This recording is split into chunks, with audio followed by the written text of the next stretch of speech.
So if you want to own a home, Right. you either self-build or you buy. Right. So those are options that are available for people. Most people have the notion that if you self-build, it's cheaper. Okay. So they start off right with that mindset and are much more energized to do that. It's not totally a bad thing to want Right. to do that, but today, like you said, we're going to look at the advantages and the disadvantages associated with self-build. Of course, if you're self-building, there are a few advantages there. First of all, your location is directly in your hands. You can choose that I'm building in Apam, I'm building in Pokwase, I'm building in wherever you choose. That choice is yours. So location is not restrictive to where the development per se is undergoing. All right. And then again, if you're self-building, you're not constrained with time. Nobody is at your back, to say that your property should be finished by this time or that time.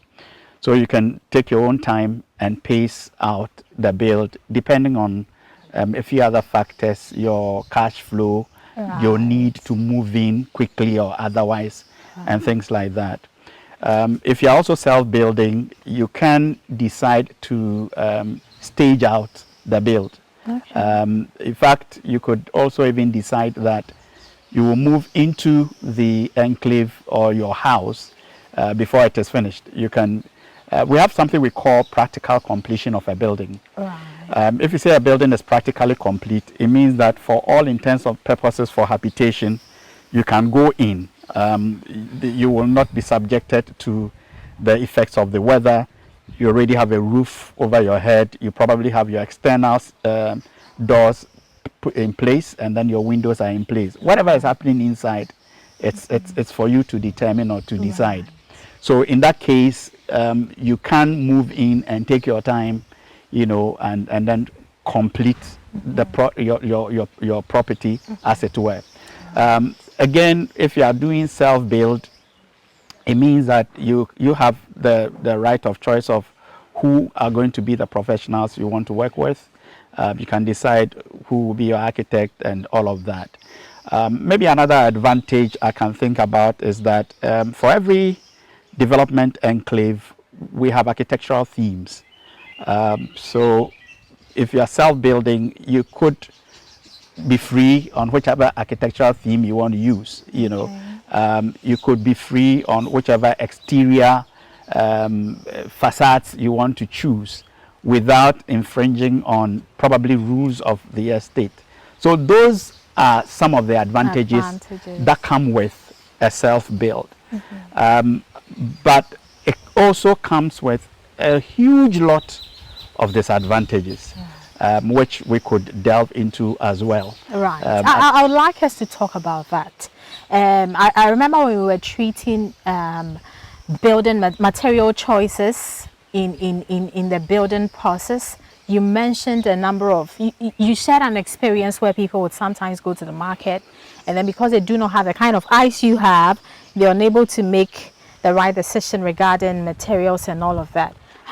I'm sure it all forms part of the disadvantages. So we'd like to know more about the downsides. Okay. Yes. So with the downsides of self-build, it starts first of all with the acquisition of land.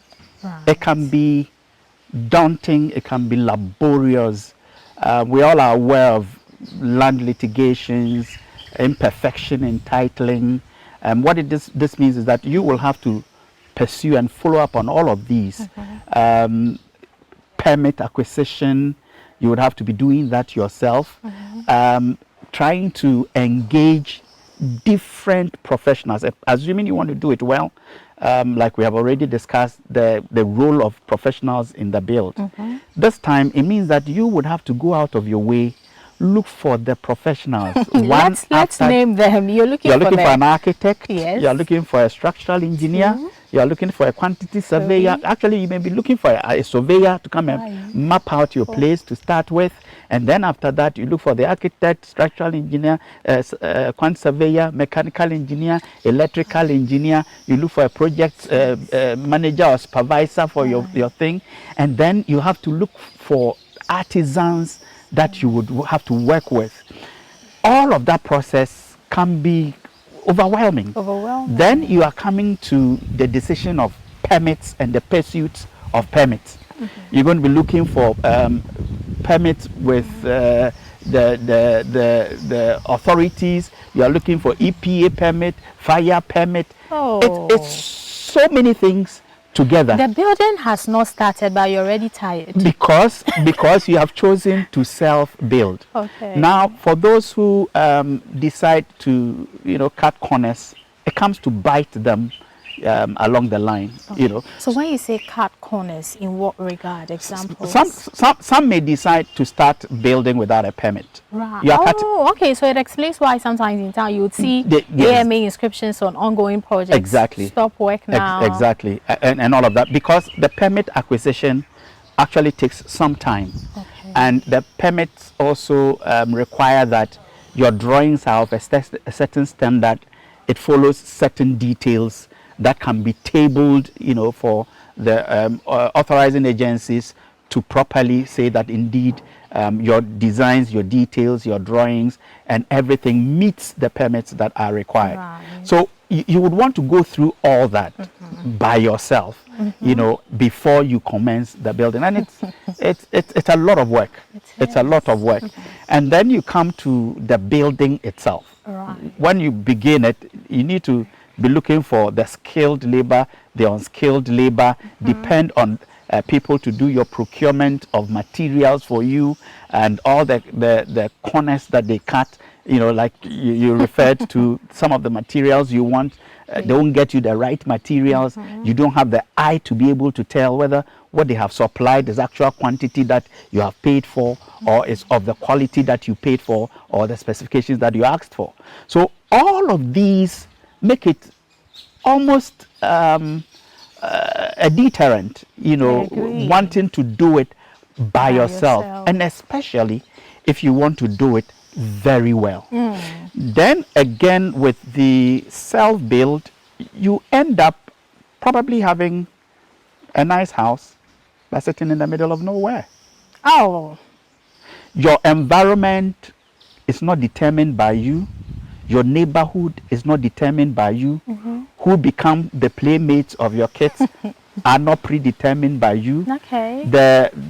You probably are the eye of the neighborhood. When you are coming home, everybody is looking at you. If there is an unfortunate target for armed robbery, you are the target, because you are the only one whose house is looking that nice. We've had experiences of clients we have who had attempted to do their own developments or built their own properties, self-built. And these happen to be in neighborhoods where they stuck out. They were very outstanding in terms of the kinds of the kinds of properties that they had put up, and had become subjects of attacks, on robberies and things like that. And it hadn't been pleasant experiences, especially because you cannot force your neighbors to complete their houses at your timing, and also move in at your timing. Each person is developing at their own pace, and so so those become very, very they become disadvantages.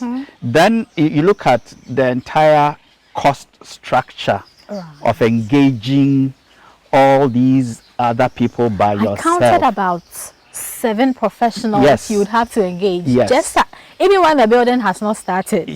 But again, that's where people then cut corners and eventually do not have the needed professional input into what they are developing.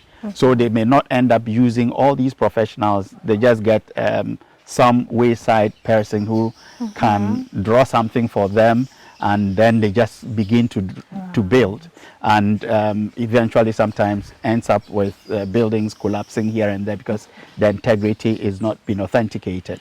You know, so the idea of self-build, even though it has its own advantages sometimes, comes also with a lot of disadvantages and cost implication eventually, to doing all of that by yourself.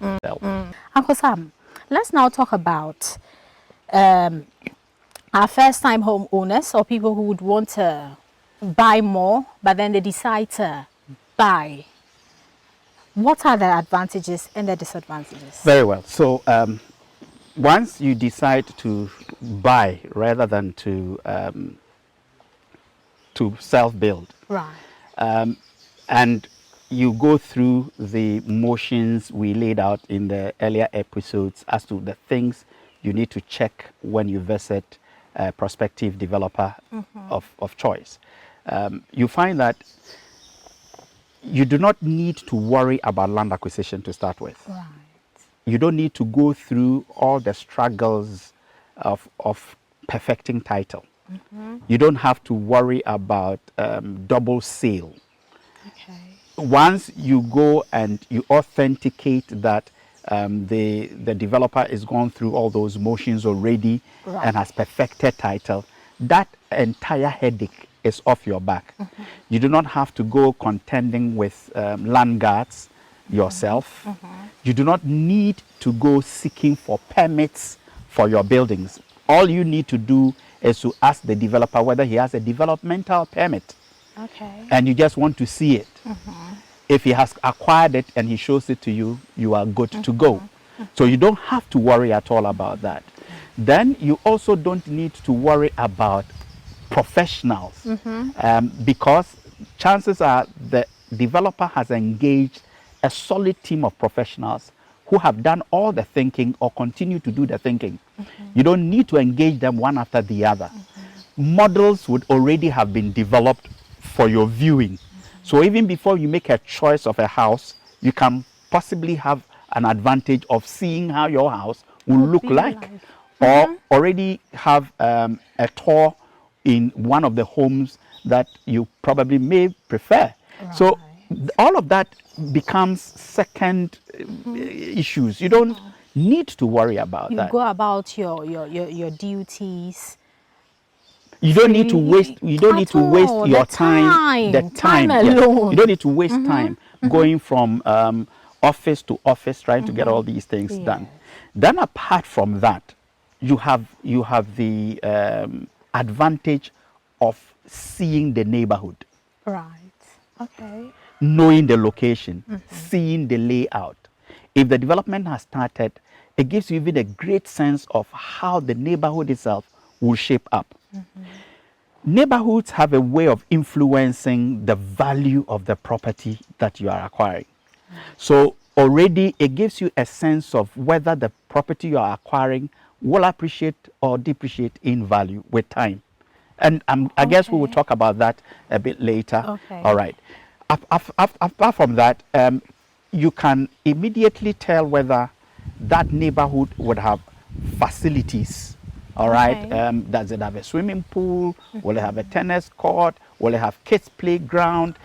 How is the planning being done? It puts it all together for you at a go. You don't have to pay differently for all the various professionals that that would have contributed to what you are getting. So at Buena Vista Homes, when you walk here, it's a one-stop shop place. One-stop shop. Hey. All the land acquisition, perfection of title, permitting, the designs are done. The designs can be customized to fit and suit your persona, you know, and everything.